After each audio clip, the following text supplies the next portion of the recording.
Buenas noches, queridos hermanos, otra vez juntos para tener un tiempo de oración, para compartir la palabra, para estudiar juntos y tener este encuentro que semana a semana, tanto los miércoles como las reuniones presenciales en la iglesia central allí en Montevideo, realmente estamos necesitados de este encuentro con Dios. Por eso te invito hoy a que te prepares, juntes a los tuyos, juntes a tu familia, para que separemos este momento para leer la palabra, para aprender de Dios, recibir la palabra del Espíritu Santo y después tener un tiempo juntos de oración.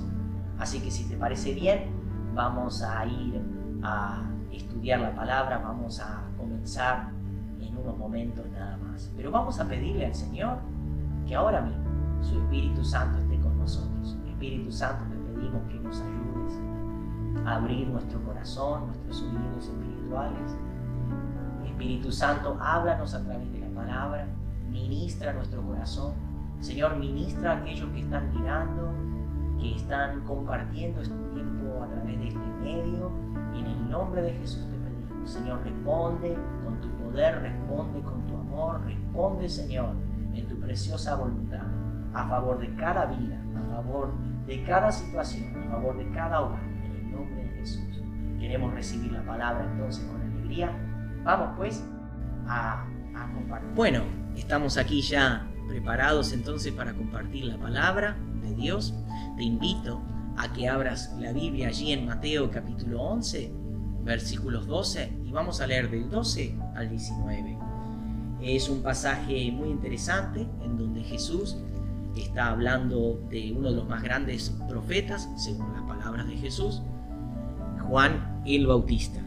Un gran profeta, un precursor, uno que anunciaba la venida de Jesús, uno que preparaba los corazones y el pueblo de Dios para recibir el mensaje que Jesús traía, y declaraba con poder, acompañado con una palabra fuerte de convicción. Convicción es un estado de conciencia de la condición espiritual, y también el pueblo era llevado al arrepentimiento, a pedir perdón delante de Dios, a cambiar su estilo de vida, a tener una vida en donde la piedad y donde la limpieza interior era fundamental.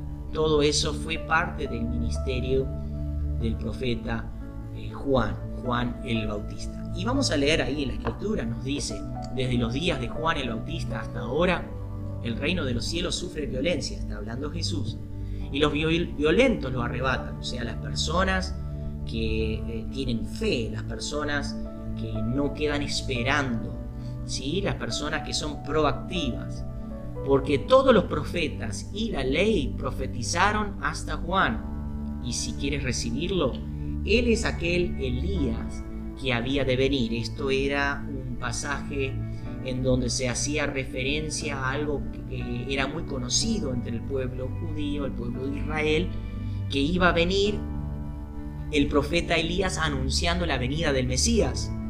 Y Jesús aquí está afirmando concretamente que Juan el Bautista era el profeta mencionado, era Elías, o era como Elías en espíritu, y él venía para anunciar, para declarar la venida de Jesús.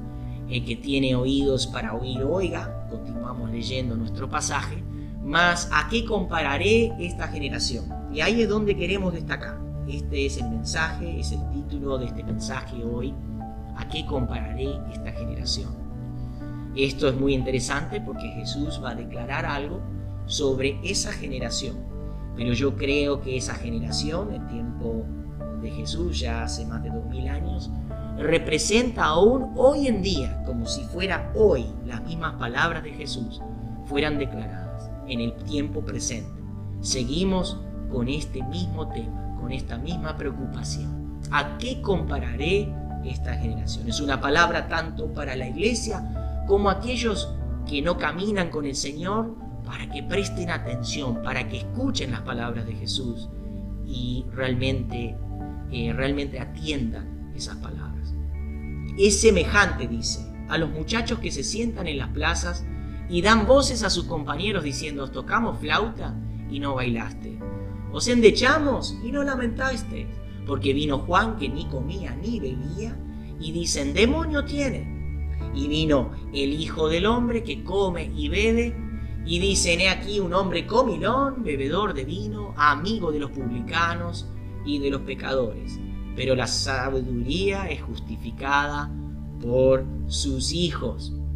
Estos versículos anteriores que acabamos de compartir nos declara Jesús, hablando de Juan el Bautista, no lo compara con una caña sacudida por el viento, no lo compara con un hombre con vestiduras delicadas, acomodado en un palacio, lo compara nada menos con el profeta, y no con cualquier profeta, mayor, el más importante de todos nacidos de mujer, mayor que Abraham, mayor que Isaac, mayor que Jacob, que Daniel, que Jeremías, Ezequiel o Isaías. Lo compara con Elías. Pero es entonces cuando Jesús lanza una pregunta y nos las está haciendo a nosotros, y le está haciendo esta misma pregunta a la iglesia del siglo XXI. ¿A qué compararé esta generación? ¿Qué comparación hay? Y levantemos nuestra mirada espiritual y abramos nuestros oídos, porque Jesús aquí está haciendo una pregunta. Jesús no siempre responde esas preguntas. Muchas veces sus enseñanzas tan solo nos deja una pregunta, esperando, en este caso, que sus discípulos y los que estaban allí buscasen la respuesta. Pero he aquí Jesús hace la pregunta: ¿a qué, por decir así, a qué voy a comparar esta generación? ¿Qué comparación voy a hacer a esta generación? Y Jesús empieza declarando que es semejante a, empieza a darnos una respuesta. Es semejante a qué? Nos dice en los primeros pasajes que primero había unos jóvenes que tocaron flauta, y dice: tocamos flauta y no bailaste. Tocar flauta es una expresión de alegría y de gozo. Se hacía esto comúnmente después de ganar una gran batalla, de una buena cosecha, de una boda, después de una celebración nacional, una celebración de las muchas religiosas cuales ellos tenían. Y el bailar era la respuesta a la demanda de celebración, la demanda que pedía la ocasión, que era que todos estuvieran alegres. Y la alegría se manifiesta muchas veces en manifestaciones de gozo, de saltos, de palmas, especialmente nosotros que alabamos al Señor y cantamos y adoramos, porque la Escritura nos lo dice. Muchas veces alabamos con gozo y alegría. Cuando alabamos a Dios, lo hacemos con una expresión completa de libertad. Pero aquí Jesús está diciendo: tocamos música alegre, había sonido de flauta, había sonido de alegría, mas no bailaron, mas no se gozaron. ¿Qué nos dice esto? Nos está hablando de una generación insensible, indiferente, una generación que está a destiempo de los moveres y especialmente del venir de Dios. Tocamos flauta y no danzaron. Esto demanda celebración. No bailaste. Bailar tendría que haber sido la respuesta, porque el motivo de ese baile era el gozo de una celebración. Y Jesús les dice a ellos: os compararé a aquellos que al tiempo de bailar no bailaron. Está declarando en otras palabras que en el tiempo de celebrar no celebraron. Hay un destiempo espiritual. ¿Por qué tenían que celebrar? Porque como aquel ángel que, anunciando la venida del Salvador, anunciando el nacimiento del Mesías, declaró a aquellos pastores que estaban en el campo en esa noche tan clara, mirando las estrellas, ese ángel poderoso declaró, no solamente a esos pastores, pero a todo el mundo, y hasta el día de hoy nos declara: he aquí ha nacido el Salvador en Belén. Buenas de gran gozo y alegría.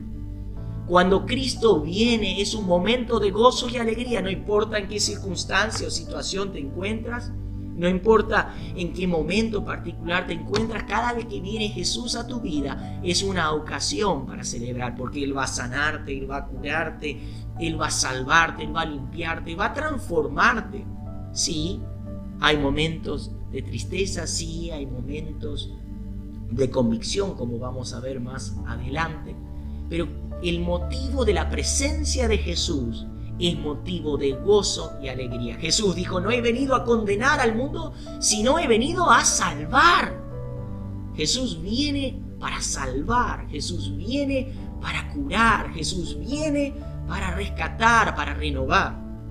Y el pueblo que estaba allí no estaban sensibles al Espíritu de Dios que se estaba moviendo entre ellos, a Dios encarnado, que en este caso era Jesús, el Hijo de Dios, que caminaba entre ellos. Estaban atrapados en sus sentires, atrapados en su ambiente, atrapados en sus vidas, y Jesús estaba entre ellos y ellos no estaban celebrando, no lo estaban recibiendo, no había la sensibilidad para que se dieran cuenta. Estaban de alguna manera atrapados, encerrados en sí mismos.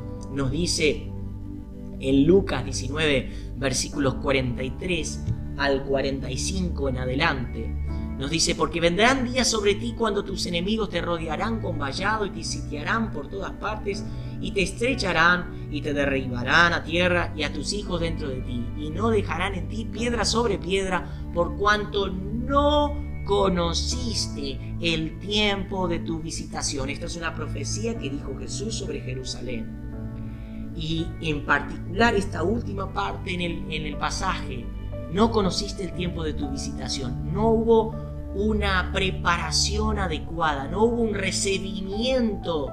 Y en este caso, ellos tocaban la música de alegría, que significa que era el tiempo de gozarse, porque Jesús estaba entre ellos, mas no había alegría, no había gozo, no había baile. Nosotros en la iglesia cantamos una canción que dice: como el que viene con la flauta en el monte de Jehová, celebraremos su poder. Cuando viene la presencia de Jesús nos gozamos porque es vida.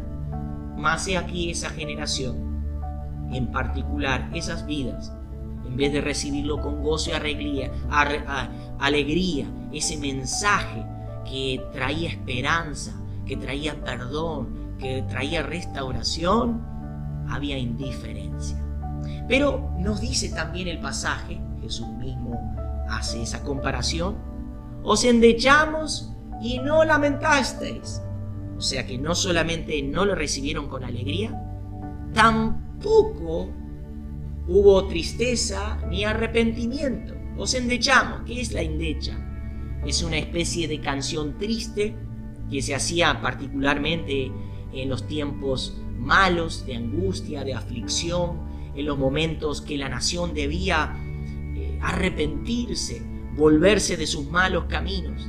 Cuando alguien moría, cuando perdían una batalla, cuando algo malo ocurría.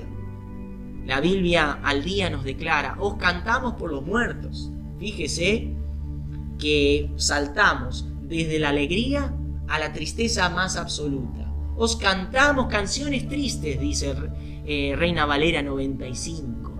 Era también una demanda que el pueblo tuviera ese lamento, ese lloro, esa tristeza.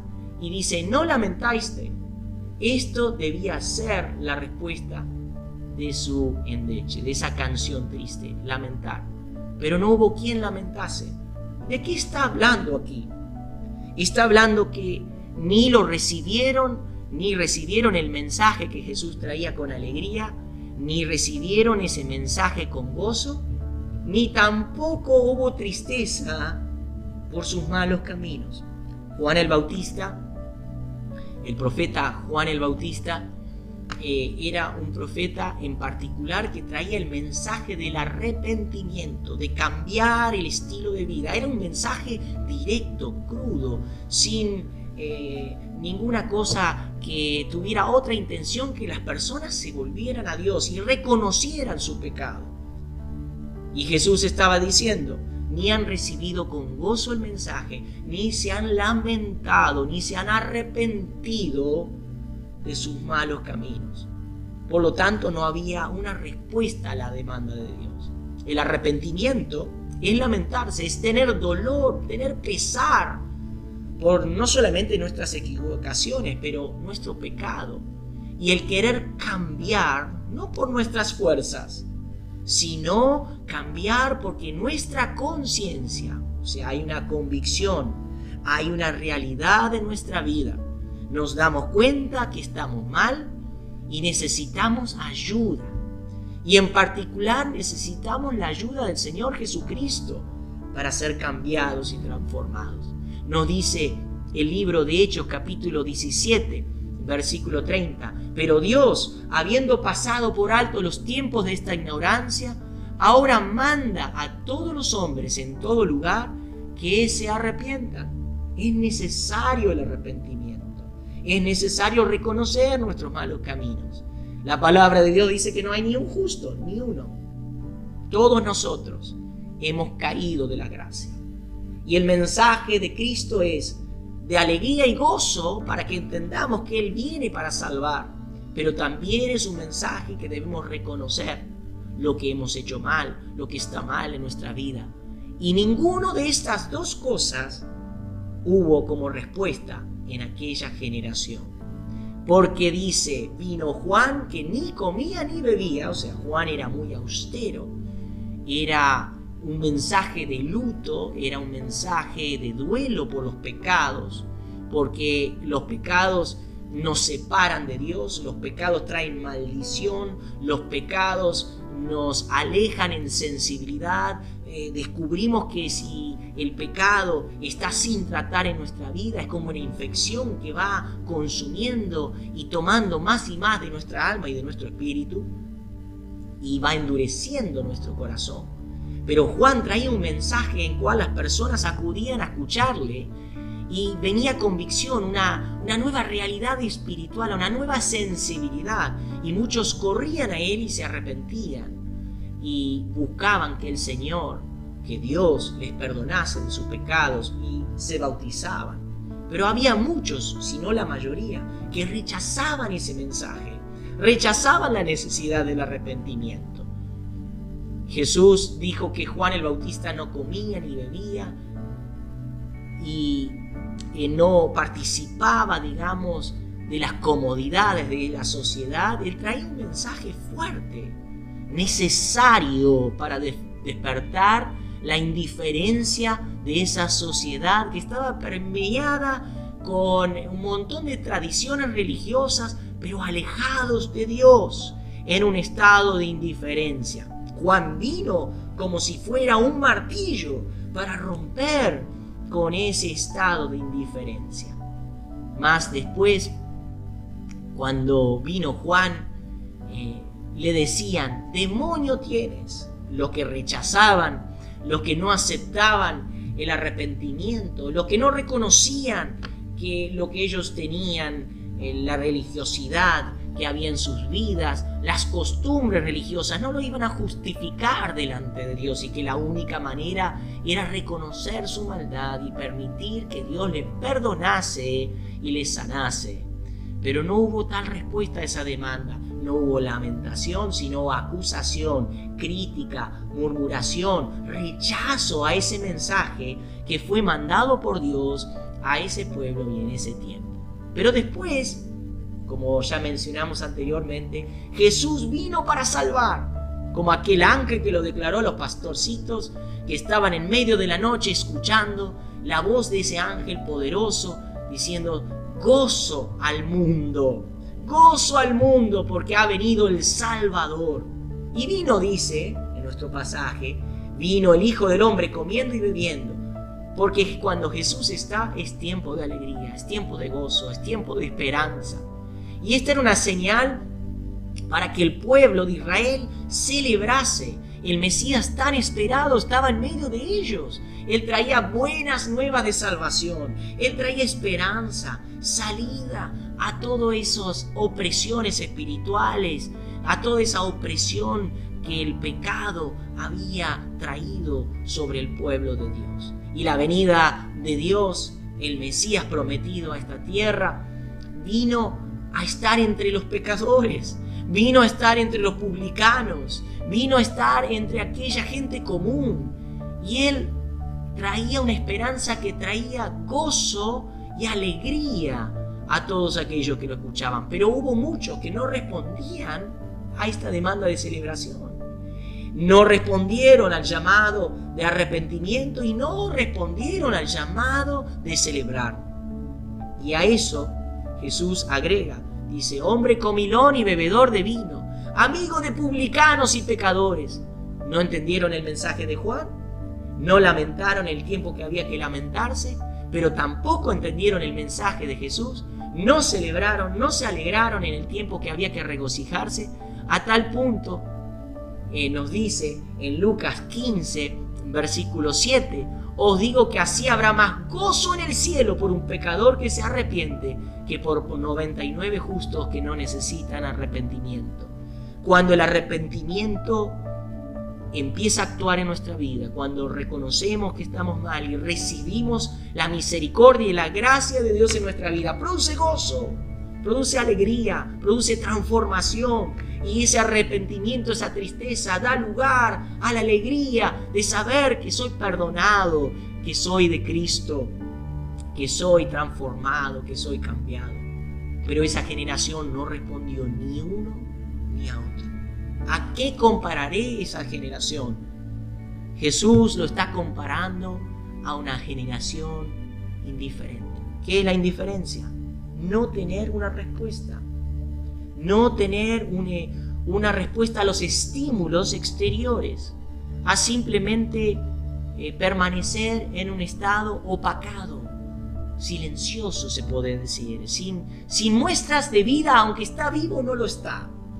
A veces hay ocasiones donde Dios nos está llamando, donde Dios nos está hablando a través de situaciones, a través de momentos en nuestra vida, a través quizá de alguna situación de salud o económica, y estamos siendo indiferentes a la demanda, a la voz de Dios. Estamos siendo indiferentes a la presencia de Dios, a orar o no orar, ir al culto de oración o la oración privada, abandonarla, a las necesidades de la iglesia, de mi hermano, de mi país, a la indiferencia a las reuniones que están estipuladas, a los horarios, a las veces que hay hermanos que quizás están orando y otros están hablando. Hay mucha indiferencia, marcados en nuestras actitudes, marcados en nuestros gestos, marcados muchas veces en nuestra simple apariencia. El leer no o no la palabra de Dios, el estado espiritual de nuestra vida muchas veces refleja si estamos sensibles, si estamos atentos o si somos como esa generación indiferente. Jesús dijo una palabra muy fuerte. Dijo que es preferente que seamos o fríos o calientes, pero tibios no. La tibieza espiritual no. Él advirtió contra eso, pues en ese estado de indiferencia ni la lamentación o el arrepentimiento tiene efecto, ni el gozo y la alegría de la salvación de Cristo tiene efecto. Y en ese estado perdura un corazón. Si permanece en ese estado, ese corazón es prácticamente inquebrantable, una piedra, una montaña de dureza. Y Jesús está advirtiendo, Jesús nos está avisando, cuidado, porque ¿a qué compararé esta generación? Yo me pregunto, ¿estaré yo en esa parte, en esa generación? ¿Seré parte yo de aquellos que son indiferentes? Nos dice la Escritura, nos advierte la Escritura en Efesios 5, versículo 15. Mirad pues con diligencia cómo andéis, no como necios, sino como sabios. Tenemos que mirar cómo andamos. Tenemos que mirar si estamos respondiendo a Dios adecuadamente, si estamos escuchando la voz de Dios en nuestra vida y respondiendo como Él espera de nosotros. Hay otro relato en donde Jesús una vez llegó a Jerusalén y en las afueras de Jerusalén se acercó a un árbol de higos y fue buscando fruto, mas no encontró ninguno. El árbol tenía muchísimas hojas, el árbol estaba sano, pero no tenía ningún fruto. Era frondoso, era muy verde, pero no tenía fruto. Y dice que Jesús maldijo ese árbol. Y al otro día, al tiempo, los discípulos vieron ese árbol y se había secado completamente. ¿Por qué? Porque Jesús vino a ese árbol esperando encontrar un fruto, esperando encontrar algo en cual diera una respuesta a eso que él buscaba. Y Dios, de la misma manera, viene a nuestras vidas y espera encontrar una respuesta. Espera encontrar en nosotros una u otra respuesta. Mas he aquí, no encontró ninguna respuesta en esa generación. Él dijo: ¿a qué compararé esa generación? Miremos pues entonces con diligencia cómo andamos. Miremos entonces con mucha atención cómo respondemos a la venida del Señor. Pero ¿qué personas no fueron indiferentes? ¿Qué personas respondieron a Dios? Si comenzamos desde atrás hacia adelante en la palabra de Dios, tenemos a Abraham, que ante la demanda de sacrificio respondió a Dios y estuvo dispuesto a entregar a su propio hijo con tal de cumplir la voluntad de Dios. Y Dios respondió con misericordia, Dios respondió con provisión. Y no solamente pudo él recibir la bendición de Dios sobre su vida, sino que Dios dijo: he provisto, haciendo sombra de lo que Jesucristo iba a hacer por nosotros miles de años después en la cruz. Por ejemplo, Moisés ante la noticia de que Dios no iba a acompañarlos más, Moisés subió al monte alto y dijo: Señor, si tú no vienes con nosotros, oh Dios, si tú no vienes con nosotros, yo no quiero ir.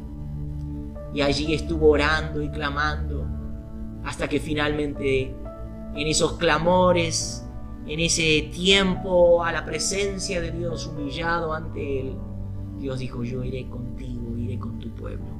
O Ana, aquella mujer que, siendo estéril, estando llorando en el templo, orando allí, llorando, estaba clamando que Dios le diera el fruto de su vientre, y ella dijo: el fruto de mi vientre será para ti. Y nació poco tiempo después un varón que se diría llamado Samuel, el profeta Samuel, un hombre de Dios. Pero tuvo la sensibilidad de clamar, tuvo la sensibilidad de buscar la presencia de Dios, no se quedó con la indiferencia. Tenemos a Esther ante la noticia de que el pueblo de Dios iba a ser asesinado, y ante esa terrible noticia ella ayunó y buscó la presencia de Dios. Se movió de su lugar de seguridad, de placer, de confort, y clamó a Dios y llamó al pueblo a despertar y a buscar una respuesta, y fueron tremendamente liberados por el Señor. O Nehemías, ante el estado trágico y de abandono del pueblo de Dios, fue movido por el Espíritu de Dios a levantar su voz y a animar y desafiar a ese pueblo a reconstruir la ciudad que había sido destruida y quemada. O Daniel, ante el pecado y el juicio de Dios sobre Israel, ayunó y clamó y se puso en lugar del pueblo de Israel, reconociendo él también su pecado. Dios lo escuchó y Dios le dio tremendas palabras proféticas de esperanza para su pueblo y aún para nuestro tiempo. O Isaías, ante el llamado de Dios, ese hombre, ese profeta tremendo de Dios, que supo ver y mirar cosas extraordinarias, supo ver y predicar y compartir aquel que iba a nacer trayendo justicia y salvación, aquel que iba a nacer como el cordero inmolado. Aleluya. O como David ante las burlas del gigante enemigo, que ese Goliat tan poderoso que hacía al pueblo de Dios, no permaneció indiferente y dijo: ¿quién es este incircunciso que toma en menos o toma en poco al pueblo de Dios? ¿Quién es él para levantarse contra Dios. Oh, pero el más grandioso y el más hermoso de todos, Jesucristo, Hijo de Dios, que ante la noticia que tú y yo estábamos condenados al infierno, se levantó delante del Padre y dijo: yo tomaré el lugar de su castigo, yo tomaré el lugar de su juicio, moriré en la cruz, derramaré mi sangre y perdonaré todos sus pecados. Aleluya. Gracias que Él no fue indiferente, sino de lo alto de ese trono Él descendió hasta aquí, hasta la tierra, para rescatarnos y librarnos de tan terrible juicio. ¿A qué compararé esta generación?, declara Jesús. No podemos ser indiferentes, no debemos ser indiferentes. El diccionario español define indiferente como uno que no despierta interés o afecto, uno que no responde con sensibilidad a su entorno, una persona no creyente. Podemos decir que casi es un muerto viviente, aquel que es indiferente no participa de lo que está alrededor suyo, aquel que es indiferente no responde a los estímulos, aquel que es indiferente no puede de alguna manera reaccionar positivamente ante lo que está viviendo. La indiferencia es algo terrible. No seamos una generación indiferente, no seamos un pueblo indiferente, no seamos aquellos que ante el mensaje de la palabra de Dios, ante el llamado al encuentro, ante la voz del Espíritu, que como aquel Juan el Bautista clamando en el desierto, que llama al pueblo a arrepentirse, a transformarse en la sangre preciosa de Jesús, no sea que seamos indiferentes y estemos durmiendo. Que ante la venida de Jesús, en vez de gozarnos, en vez de buscar su presencia, en vez de alegrarnos en la esperanza, dejemos que el ambiente y el entorno vayan apagando, endureciendo y cerrando nuestro corazón a ese glorioso venir que Jesús es cada vez que viene a nuestro corazón, motivo de gozo y alegría y de esperanza. Nos dice allí en Salmos 24, versículos 3 al 6 en adelante. Dice así: ¿quién subirá al monte de Jehová? ¿Quién estará en el lugar santo? El limpio de manos y puro de corazón, el que no ha elevado su alma a cosas vanas, ni ha jurado con engaño. Él recibirá la bendición de Jehová y la justicia de Dios de salvación. Tal es la generación de los que lo buscan, de los que buscan tu rostro, oh Dios de Jacob. A esos que, despertados de su indiferencia, Dios los llama. A esos que no pueden dormir de noche porque están preocupados por su condición espiritual. Aquellos que miran el futuro, y no es que solo estén mirando el futuro por lo económico o por lo natural o por su salud, sino están preocupados que hay algo más. Y aquellos que conocemos a Cristo, aquellos que hemos recibido el mensaje de salvación, cuánto más deberíamos ser movidos y conmovidos a esto. Pensando en Moisés cuando él subía al monte a encontrarse con Dios y recibir las instrucciones para el pueblo, él sabía, así como el salmista hace esta pregunta: ¿quién subirá al monte de Jehová? Pensando en el mismo Moisés y los sacerdotes en el tiempo del tabernáculo, David reflejó ese mismo sentir de Moisés subiendo a lo alto, entrando a lo alto, teniendo que subir ese monte alto de la santidad, de la gloria, de la presencia de Dios. Una vez al año en ese lugar santísimo, en este caso en el altar, en el lugar santo, ofrecer el sacrificio por la expiación, por los pecados. O sea, la expiación era tomar el lugar de los pecados del pueblo, que se hacía en referencia con un cordero, haciendo la referencia futura de que Jesús iba a tomar nuestro lugar en la cruz. Ahora el salmista formula una segunda pregunta: ¿quién estará en su santo lugar? No hay lugar aquí para los indiferentes, sino los que suben, los que van. ¿Y quiénes son los que responden? ¿Quiénes son los que suben a ese lugar? ¿Quiénes son los que no son indiferentes a esta hora? ¿Quién subirá? La primera pregunta: ¿quién subirá al monte de Jehová? yo te voy a decir quién va a subir. Muchas veces cuando empiezan a escalar los hombres las montañas, ¿sabe una cosa? Aunque estén en posición vertical, siempre están manos y pies sobre la piedra. Terminan estando manos y pies sobre la piedra. En otras palabras, terminamos de cara, terminamos arrodillados al poder subir al monte. Es raro, muy raro. Hay muy pocos lugares donde tú puedes ir caminando en una posición vertical todo el camino desde el suelo hasta la punta de la montaña. Normalmente la montaña te lleva a que tengas que bajar. Es una cosa irónica, pues uno está subiendo, pero a la medida que uno está subiendo, uno está bajando. ¿Quién subirá? El contrito de corazón. El contrito significa aquel que es arrepentido, aquel que es humillado. Aquel humillado significa el que reconoce que ha hecho lo que está mal, reconoce su debilidad, reconoce su necesidad y sabe para subir a ese monte tiene que usar no solo sus pies, tiene que usar sus manos, tiene que bajar y prácticamente está abrazado a la roca a la vez que está subiendo. El hombre sube cuando baja. El hombre en su posición vertical normal no puede ir hacia Dios, tiene que humillarse, tiene que bajar. El contrito de corazón es el que sube.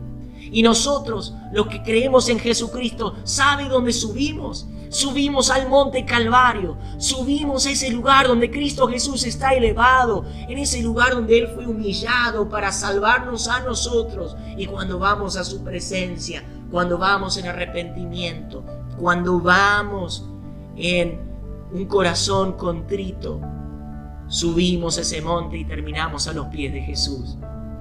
Terminamos a los pies de Jesús, donde encontramos su misericordia, donde encontramos su salvación, donde encontramos transformación, donde encontramos limpieza. Hay una necesidad, hay un símbolo muy importante aquí, esa necesidad de humillarnos, de reconocer a Dios sobre todo en nuestra vida. ¿Quién subirá?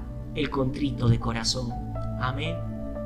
¿Quién subirá? El contrito de corazón. Nos dice 2 de Crónicas 7, versículo 14.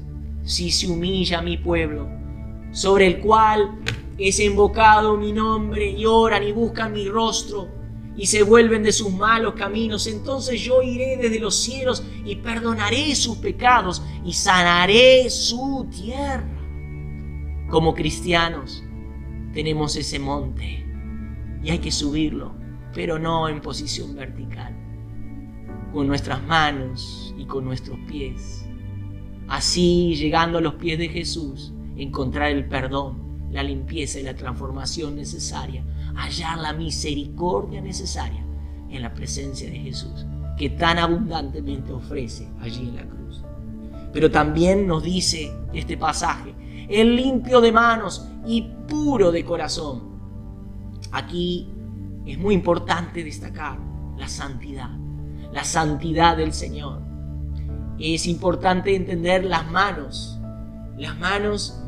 que deben ser limpias. Antiguamente había que lavarse las manos al presentarse en el lugar santo y el lugar santísimo. Era necesario un proceso de lavamiento, de santificación para presentarse a la presencia de Dios. Y nosotros lavamos nuestras manos, limpiamos nuestra vida en la sangre preciosa de Jesús.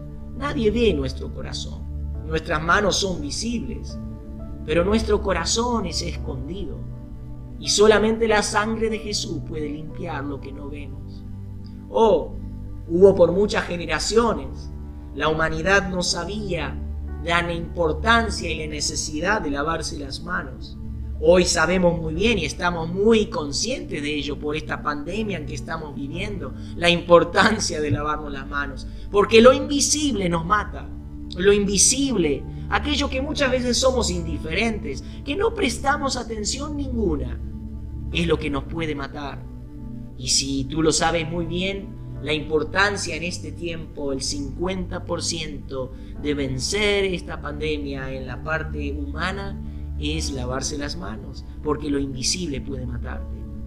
Nuestro corazón es invisible a nuestros ojos, pero está allí la enfermedad, está allí la necesidad, está allí la importancia de que sea limpiado nuestro corazón. Y ante esa demanda de santidad y fidelidad por parte de Dios, solo Él sabe el cómo lograr que mi corazón sea limpio. Por más que el hombre lo intente, solo podría lavar el exterior, pero nunca puede llegar al interior. Pero la sangre de Jesús sí nos puede limpiar. La sangre de Jesús nos limpia desde adentro hacia afuera. Por eso, cuando nos acercamos allí entre la tremenda santidad y pureza de Dios, nos damos cuenta de nuestra impureza. Ahí podemos clamar a Él y decir: Señor, lávame con tu preciosa sangre. Así como el pueblo de Dios acudía al llamado de la voz del profeta Juan el Bautista, que declaraba: arrepentíos. Las personas eran conscientes de la necesidad interior de limpieza y acudían a ese llamado porque era necesario. La Escritura nos dice que sin santidad nadie verá a Dios, nadie. Y no es la santidad exterior, no es la apariencia exterior, es el interior que importa. Y solo Dios puede tratar ese interior. Y solamente un corazón que no es indiferente, un corazón que no está postergando, sino que viene a Él para que lo santifique, para que lo limpie y lo deje en la condición correcta. Pero también nos dice la Escritura: el que no ha elevado su alma a cosas vanas. En este caso hace referencia el salmista a los ídolos, aquellos que dedica el pueblo su tiempo y su corazón. Hoy en día quizá no es tan común, si bien se practica, si bien hay personas que adoran imágenes, ídolos, religiones distintas. El peor de todos los ídolos es que el hombre se ha levantado y se ha elevado a sí mismo. Se ha elevado tanto a sí mismo que le ha dedicado al entretenimiento, le ha dedicado a sus cosas, ha hecho que las cosas menores sean su Dios. Hasta hace poco, antes de que la pandemia golpeara la sociedad mundial, ¿cuántos ídolos había? Nos hemos dado cuenta ahora que las cosas de alguna manera se han limitado. ¿Cuántos entretenimientos, cuántas ideas, cuántas cosas que no son importantes? Sin embargo, el hombre adora y busca y anhela como si fueran Dios. Y sin embargo, lo entretienen, lo alejan, lo mantienen en un estado de indiferencia ante la demanda de Dios de acercarse a Él. Está tan abrazado de esas cosas que no quiere que sea estorbado por el llamado de la voz en el desierto que clama: que vengas, que te acerques. Están tan ocupados en sus cosas que al sonido de la flauta no se gozan, no se alegran, porque la prioridad en su vida no es Dios. La prioridad en su vida es su trabajo, es su carrera, es su proyecto y su sueño. Y no es que eso sea necesariamente malo, pero cuando es por arriba de Dios, cuando es por arriba de ese llamado que el Señor nos hace, entonces se ha convertido en un ídolo. El que no ha elevado su alma a cosas vanas, aquel que tiene a Dios por encima de todo y lo primero de todo, y cuando Él llama, allí está para responder, y que Dios tiene la prioridad sobre todas las cosas en su vida. Ese es el que el Señor está buscando, y ese es el que el Señor quiere que nosotros tengamos como respuesta. Y finalmente la Escritura nos dice: ni ha jurado con engaño. Aquel que está preocupado, que le importa ser fiel. Aquel que sabe que lo que hace, lo que diga, debe glorificar a Dios, porque su vida puede traer o gloria al Señor o puede traer deshonra.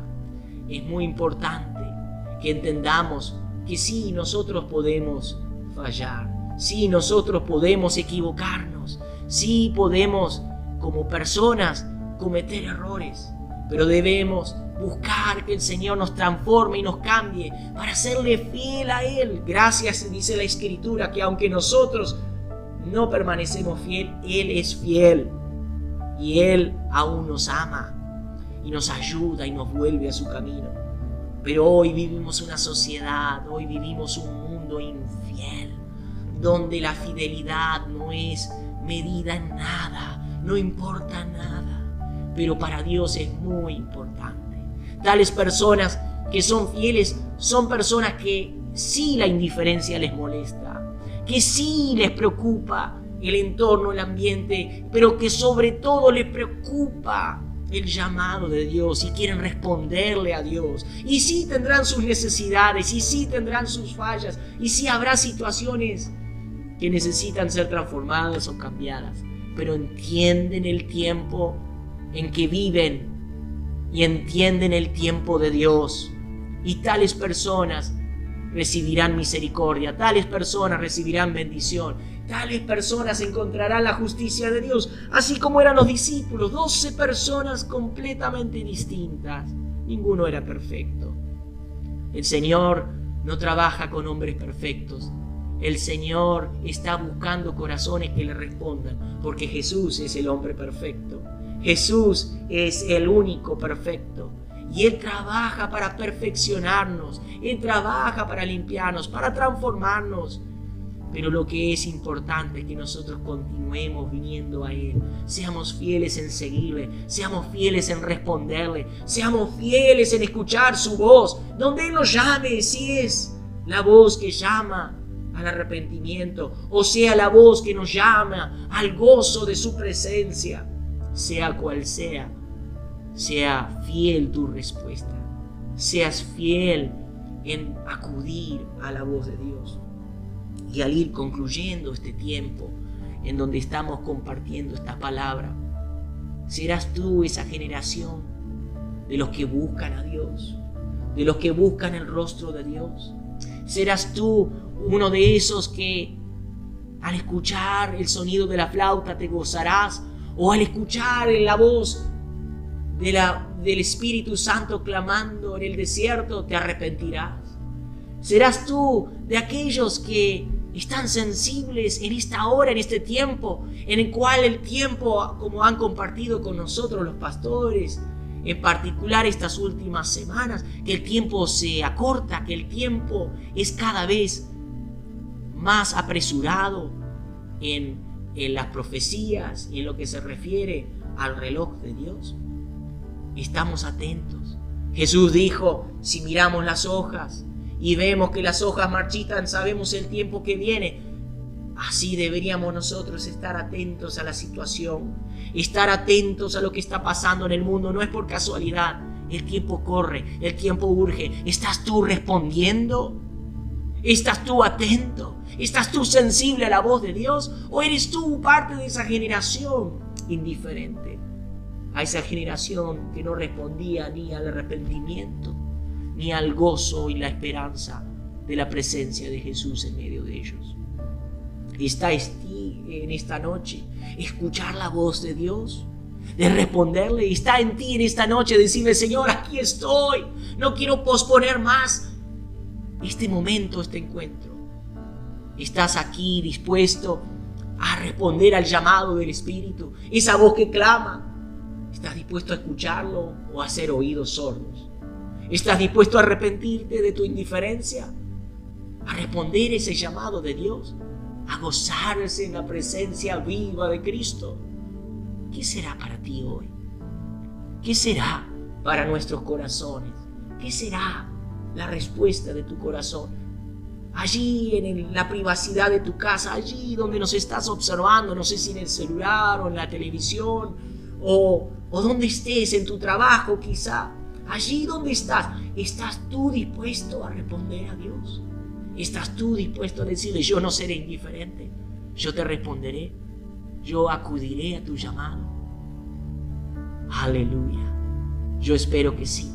Yo espero que haya un pueblo detrás que está escuchando, que su oído está atento a la voz del Espíritu que está llamándonos, que nos está buscando para que nos acerquemos.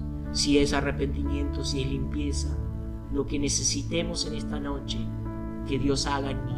Si es gozo y alegría por esa presencia, disfrutar en adoración y alabanza, que sea. Pero en esta noche, cuando oremos, acerquémonos a Él, acerquémonos en confianza, acerquémonos con anhelo, sed de Él, en el nombre de Jesús. Vamos pues entonces a orar. Aquí estamos para orar. Y yo te invito, mientras cantamos esta canción que se llama Vengo a ti, Señor, vuelvas a Dios, te acerques con un corazón sencillo, con un corazón quebrantado, con un corazón arrepentido. Si es necesario, un corazón contrito, como hoy mencionamos. Y si no, responder a esa presencia gloriosa de Jesús con gozo, con alegría, con adoración, con alabanza. Pero de todas maneras, sea cual sea lo que el Espíritu Santo quiere hacer ahora en tu vida, acércate a Él y respóndele a Él. No seamos indiferentes en esta hora. Más que nunca, Dios está buscando a aquellos que han de responder, que han de acercarse a Él. Y queremos con todo nuestro corazón responderle a Dios afirmativamente, con el sí de nuestro corazón, con las acciones de nuestra vida, confiando en la obra y la misericordia de Jesucristo, porque la obra está hecha por Él. Él lo hizo todo por nosotros. Podemos confiadamente creer y confiar en Él, para que Él renueve nuestra vida y transforme nuestro ser, para que nos acerque a ese lugar ideal de salvación, de misericordia y de gracia. Así que te invito, mientras que estoy alabando y cantando junto contigo, podamos orar y confiar en Él. Así que vamos a declarar: vengo a ti, Señor, cámbiame, renuévame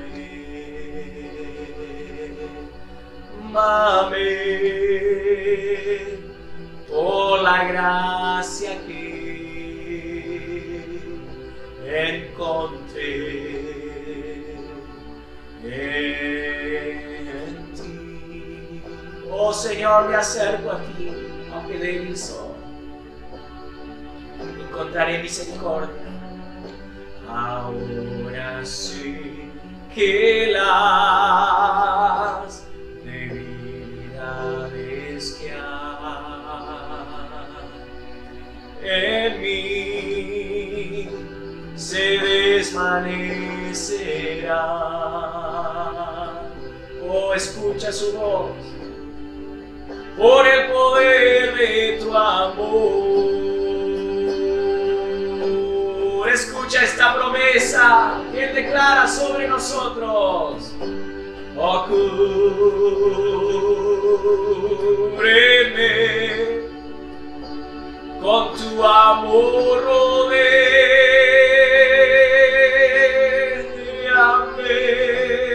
Oh Jesús, toma mi vida, tómame,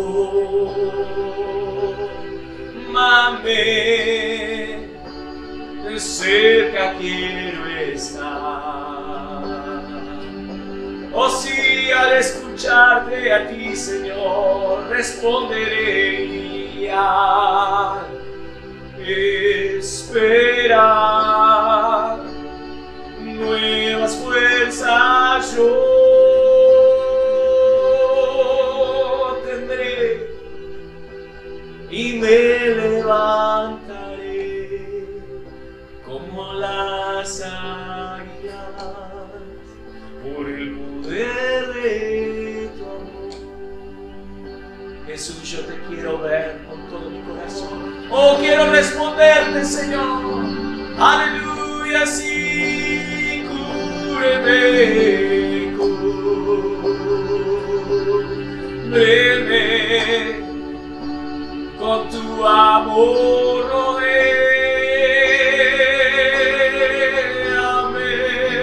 Oh, responderé, Señor, toma mi vida, tómame,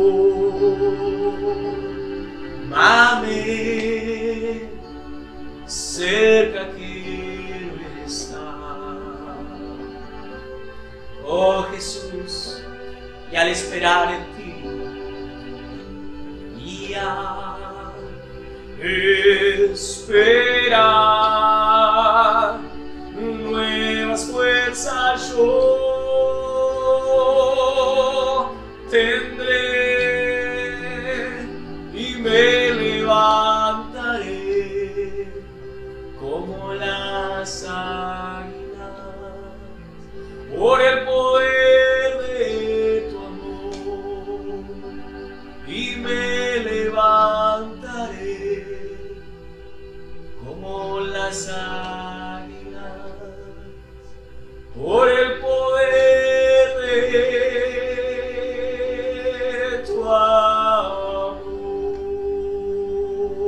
Oh Jesús, hoy una vez más es nuestra oración, es nuestro clamor. Haya en mí un corazón dispuesto, un corazón que te responde, un corazón que dice: aquí estoy, Señor, no seré indiferente a esta hora. Mi corazón es tuyo, mi vida es tuya. Y Señor, yo me rindo a ti una vez más.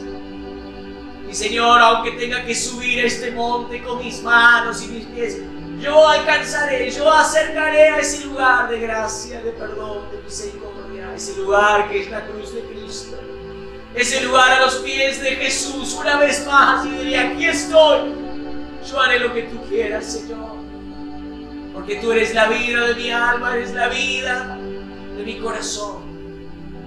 Y Señor, yo sé que todo lo que vivo, todo lo que soy, es para ti y solo para ti.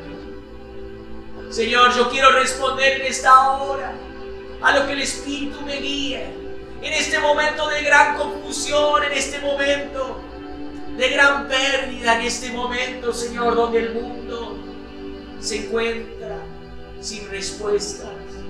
Tú eres mi refugio, tú eres mi lugar. Y Señor, junto a ti mi corazón hallará gozo, junto a ti mi corazón hallará la esperanza, pues mi fuerza no está en las manos de los hombres, la sabiduría de los hombres, sino yo descanso en la gracia y descanso en la salvación de mi Salvador. Descanso en ti, Jesús. Tú eres la fuente de mi gozo, como la fuente de mi alegría. Y en ti, Señor, mi alma es completa y llena. Y Señor, hoy a ti vengo. Lo que tú quieras hacer en mi vida, como quieras hacerlo, yo simplemente te digo: no seré indiferente. Quiero serte fiel. Quiero responder, Señor. Quiero estar junto a ti, en tu presencia. Encuentra en mí un corazón que te responda. Encuentra en mí, Señor, en medio de esta generación, un pueblo que te ama, un pueblo que te busca, un pueblo que te anhela. Señor, te pido también por todas las necesidades, por todos los hermanos y hermanas en Cristo que están esparcidos en diferentes lugares, en diferentes situaciones. Señor, toca con tu mano, responde a cada necesidad. Mueve, Espíritu Santo, con poder sobre cada vida, trayendo convicción, trayendo renuevo, trayendo transformación y poder. Señor, responde a todas las necesidades. Bendice tu pueblo en el nombre de Jesús. Bendice a todos aquellos que con ansias y sed de Dios te están buscando. Responde, Señor, como tú eres fiel. Gracias, Señor, por tu fidelidad.